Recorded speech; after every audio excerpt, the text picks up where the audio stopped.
we're going to hear from AB4S, Advanced Biotech for Sustainability, and their Molecule Manifesto. So the AB4S coalition has evaluated 300 plus molecules to identify where biology can uniquely deliver. And this presentation will highlight 4 priority molecules, 2 deployment tracks, and the commercial conditions to move from promise to production. Delighted to welcome the co-founder and CEO of Arsenale Bioyards, Massimo Portincaso.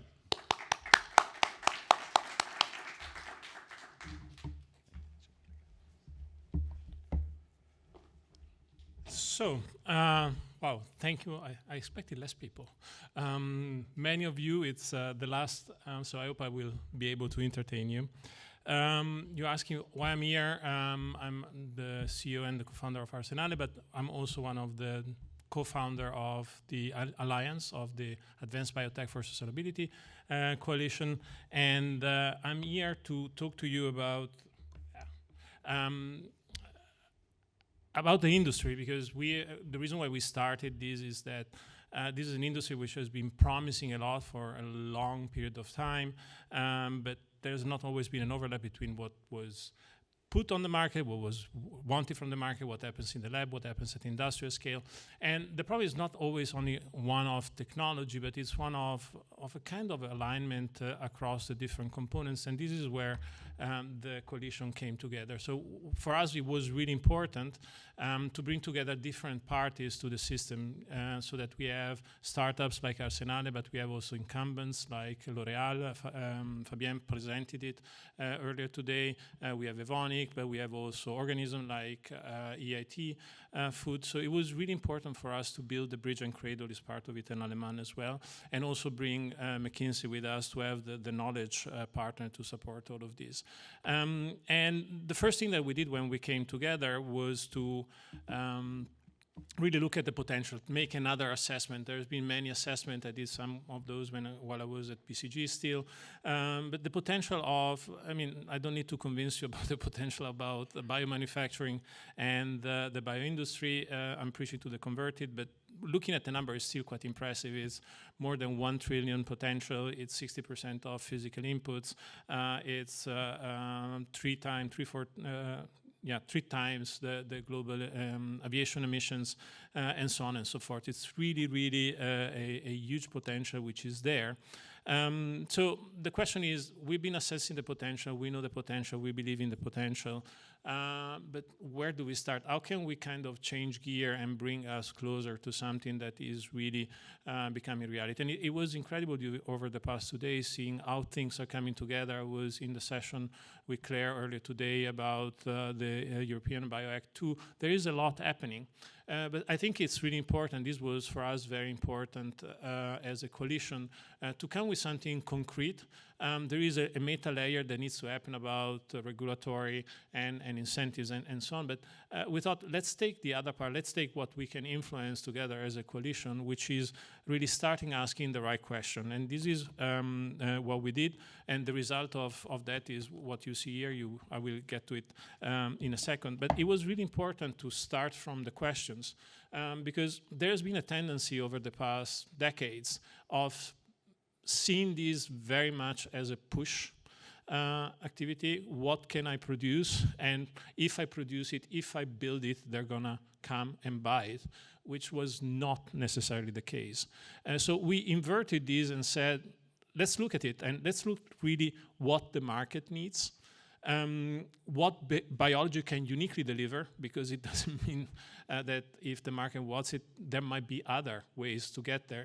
And I think one of the things that is important and is emerging that the combination of chemistry with biology is going to answer some of these questions. But the last important question, okay, let's come from the market. What can biology uniquely deliver? But what are the conditions under which can also be economically sustainable and viable? And this is what drove us. So we went back to the drawing board and looked at really the market and the molecules that are out there. And we looked at 300 plus molecules, multiple families of molecules, and then went through multiple screens. The first one was, which are the markets that are big enough to really moving the needle? Because if we identify a super small niche, that's not going to move the needle. It's going to be good for the one or the other company living in that niche, but it's not what is going to really move the market. But after that was, remember the sequence of the question I had in the previous slides. It was, okay, it's not only about what the market wants, but what is biology uniquely positioned to deliver. And that's where the qualitative assessment was very important, because we looked at, okay, what is technically feasible within the price, within the scope, where there is a clear path to cost competitiveness in there. And we spoke with multiple interviews, and in the end, we came up with 4 families of priority molecules. And the 4 families are, the first one are terpenes. These are probably, out of the 4 that we have there, the most established. We have squalene, we have several of these terpenes being out in the market working. It's a sizable market, it's 7 to 9 billion. Can get even more, and we talk here about thousands of possible terpenes. So there is a variety there that we can go, and I'll get back to this variety point because there is something coming to it. The second family that we identified is peptides. Peptides, personally, I'm a big fan of peptides. I think they're going to be able to achieve a lot. It's now smaller market, but we see a much bigger potential there. So it goes in 8 to 12 billion market potential, and a multiplicity of use cases that can come with it. Then we looked at non-catalytic proteins. This is the biggest of all. And terpenes, thousands, peptides, tens of thousands, proteins, it's almost infinite, the amount of proteins that we can produce. So there is a variety here, and this is where you see below, and I'll get back to it, these first 3 groups are really about competing on function. And this requires a mental shift that I think is really important for the whole industry, because competing on function is very different than the last bucket. So out of all the commodities that we have here that we could look, we thought that hydroxy acid is one with the biggest potential. It's a sizable market. It's where the path to feasibility is closest. But here, if in the other way we're talking about tens of thousands of molecules, we're talking about very few molecules. And the way of competing here is specifically on cost. And you can really start seeing here a sort of dichotomy that we have, where functionality and a lot of molecule on the one side and a few molecules really competing on cost. And this is a little bit of what came out of the analysis that we did. This is just repeating, but just seeing visually the difference between the different market sizes. And this is a very, very important point that I want to make, because when we talk about cost, we tend naturally to be anchored in the present, and this is a big mistake. It's a big mistake because if we look historically what has happened, and lysine is a very good example. Lysine started being produced at 100 euro or dollar per kilogram, and eventually came down below 1. And the same is projected for other. And if you look, for instance, I know the BDO that is produced by Novamont was developed by Genomatica. They started at much, much higher price to where they landed, that are now around 3-4 euro per kilogram. But it took them 10 years or 8 to 9 years to get there. And this is where we need collectively as an industry, and here's a small plug for Arsenale because that's what we do. I really believe that we talk a lot about cost. I think cost will eventually come, but what we need to do is compress the time to get there because we cannot take another 35 years to bring down those costs. We need to do what we've done in decades, in years. And this is a very important component to that. But we need to bear in mind when we think, okay, hydroxy acid will not be possible to get. We can get there. It's just we need to compress the time and to learn. And here I come back to the first point that I made about this differentiation between competing on function versus competing on cost. And to me, it's clear what came out of the work on the manifesto is that there is a new breed of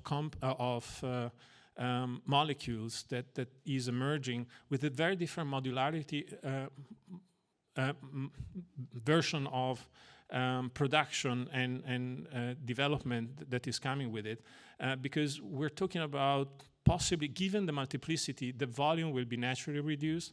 So we're talking about functionality becomes core. Developing this functionality is core. If you hear what Fabienne said this morning, it's not about competing on cost, it's competing on cost per use. So if you can add more functionality, you can also ask for a higher price that you have with that. And the consequence with that is that we need an infrastructure that is capable of doing multi-product plants that can really process in a different way. It's not the huge plant doing one molecule with one thing, rather than it's one plant that is capable of delivering different things, different peptides, similar, but different, that require different processes. And this is where you really need to partner as an industry, and this is where the coalition is really important, because it's really when it goes around functionality, you need to have your customer at the table, because part of what is formulation today gets shifted on the design of the molecule, and you need to collaborate across the whole value chain to be able to deliver what is needed in the time, in the quantity, in the quality that is needed for that.